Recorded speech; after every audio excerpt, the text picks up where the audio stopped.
Ըստ արժույթի միջազգային հիմնադրամի Հայաստանը մեկ շնչի հաշվով ՀՆԱ-ի ցուցանիշով Հարավային Կովկասի երկրների շարքում զբաղեցնում է երկրորդ տեղը։ Հայաստանում մեկ շնչի հաշվով ՀՆԱ-ն տարեկան կտրվածքով կազմում է $8,860։ Տարածաշրջանի առաջատար Վրաստանում այս ցուցանիշը կազմում է $9,570, Ադրբեջանում $7,600։ Ռուսաստանում մեկ շնչի հաշվով ՀՆԱ-ի ցուցանիշը գրանցվել է $14,000։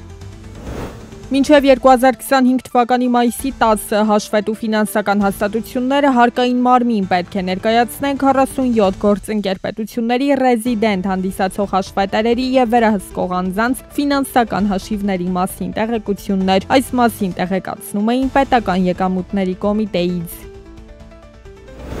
Վրաստանում ավտոմոբիլային բեռնափոխադրումների ծավալի 19%-ը կատարվում է Ռուսաստան-Հայաստան երթուղով։ Ընդհանուր առմամբ Վրաստանում ավտոմոբիլային բեռնափոխադրումների ծավալը 2024-ին աճել է 4%-ով, հասնելով ռեկորդային 14,8 միլիոն տոննայի։ Տարվա ընթացքում Ռուսաստանը կարտոֆիլի ներմուծումն ամենաշատը ավելացրել է Հայաստանից 805 անգամ, հասցնելով շուրջ 116 տոննայի։ Անցյալ տարի Ռուսաստանն ամենաշատ կարտոֆիլը գնել է Բելարուսից, հաջորդը Եգիպտոսն է, եռյակը եզրափակում է Չինաստանը։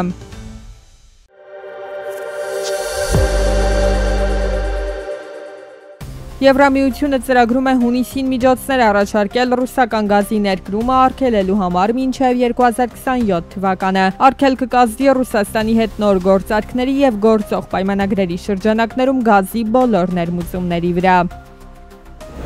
Մոսկվայի տնտեսությունը 6 տարվա ընթացքում աճել է 25%-ով, անցած տարվա համեմատ աճը կազմել է 5,5%։ Ռուսաստանի տնտեսությունում մայրաքաղաքի մասնաբաժինը գերազանցել է 21%-ը, իսկ գնողունակության համարժեքության առումով Մոսկվան աշխարհում երկրորդ տեղում է Նյու Յորքից հետո։ Մոսկվայի տնտեսությունը աճում է հիմնականում կապիտալում ներդրումների շնորհիվ, որոնց ծավալը 2019-2024 թվականների համար գերազանցել է 8 տրիլիոն ռուբլին։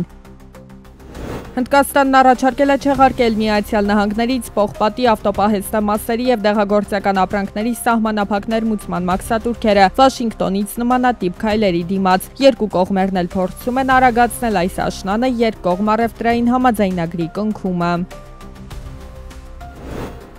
Դոնալդ Թրամփի կոչերը Մերձավոր Արևելքի երկրներին ավելացնել նավթի արտադրությունը և իջեցնել գները կարծես թե լսելի են դարձել։ OPEC+-ը, որը ներառում է նավթ արտահանող 23 երկիր, որոշել է կտրուկ ավելացնել արդյունահանման քվոտաները։ Հունիսից ի վեր երկրորդ ամիսն անընդմեջ OPEC+-ի 8 երկրներ, այդ թվում Սաուդյան Արաբիան, Ռուսաստանը, Արաբական Միացյալ Էմիրությունները, Քուվեյթը և Իրաքը, շուկային կավելացնեն օրական 411,000 բարել նոր մատակարարում։ Սա 3 անգամ ավելի է, քան կազմակերպության սկզբնական ծրագիրը։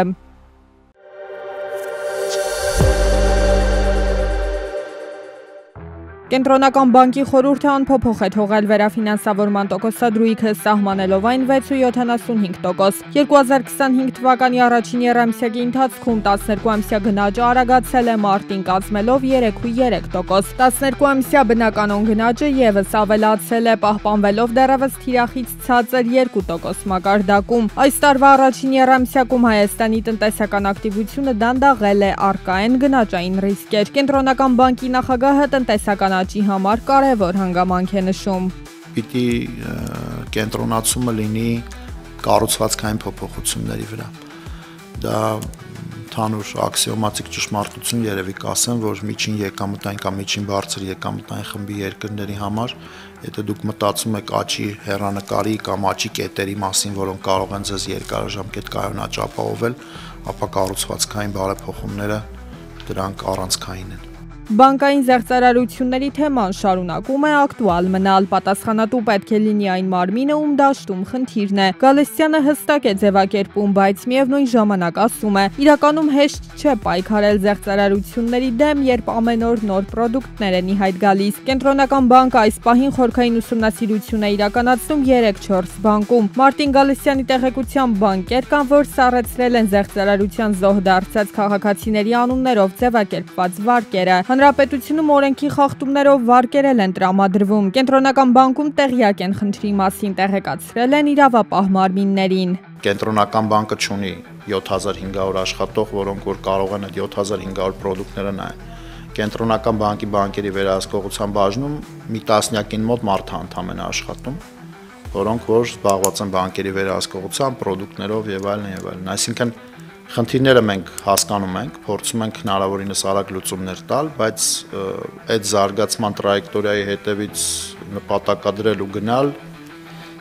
մի քիչ դժվար է։ Աշխարհաքաղաքական անորոշությունն ու Միացյալ Նահանգների հարկաբյուջետային քաղաքականությունը կարող են ազդել թե տոկոսադրույքների, թե համաշխարհային գնաճի վրա։ Չի բացառվում նաև Միացյալ Նահանգների կողմից Ռուսաստանի վրա երկրորդական սանկցիաների կիրառումը։ Հայաստանն ու Ռուսաստանը տնտեսական բազմաթիվ օղակներով կապված են իրար ու հետևանքներ մեր երկրի համար ամենայն հավանականությամբ կլինեն։ Ու այդ սցենարի ներքո էլ մենք մտածում ենք ինչ կլինի Հայաստանի հետ, եթե այդ տիպի սցենարներ լինեն, այսինքն ինչքան խիստ սանկցիաներ կլինի, սանկցիաների նոր փաթեթը կվերաբերվի օրինակ Ռուսաստանից Հայաստան եկող էներգակիրներին։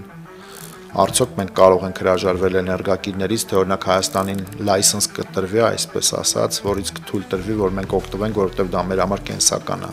Հաշվի կառնվեն այդ սպეციფիկաները, թե չէ։ Կենտրոնական բանկի խորհուրդը կշարունակի մշտադիտարկել տնտեսության զարգացման սցենարները եւ պատրաստ է ձեռնարկել համարժեք գործողություններ միջնաժամկետ հորիզոնում գնաճի 3% նպատակի եւ գների կայունության ապահովման համար։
Մայիսի 4-ին Քաթարի առևտրաարդյունաբերական պալատը հյուրընկալել է Հայաստանի Հանրապետության զբոսաշրջության կոմիտեի նախագահ Լուսինե Գևորգյանի գլխավորած պատվիրակությանը։ Գևորգյանը կարևորել է երկկողմ գործակցության զարգացումը, ներկայացրել Հայաստանի զբոսաշրջային ներուժը եւ հրավիրել գործարարներին այցելել Հայաստան ներդրումային հնարավորություններին ծանոթանալու եւ մասնակցելու նոյեմբերին Երևանում կայանալիք զբոսաշրջային ցուցահանդեսին։